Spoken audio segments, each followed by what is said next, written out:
Қазақ халқының жануарлар туралы ертегілері. Арыстан мен түлкі. Арыстан қартайды.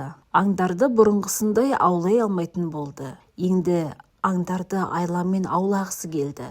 Өзі үңгірде жатты да, аурумын, жүруге әлім жоқ деп, барлық аңдарға хабар таратты. Аңдар бір-бірлеп арыстанның халін білуге келеді. Бірақ арыстан аңдардың біреуін де қайтармады. Бәрі де арыстанға жем болды. Бір күні түлкі келді.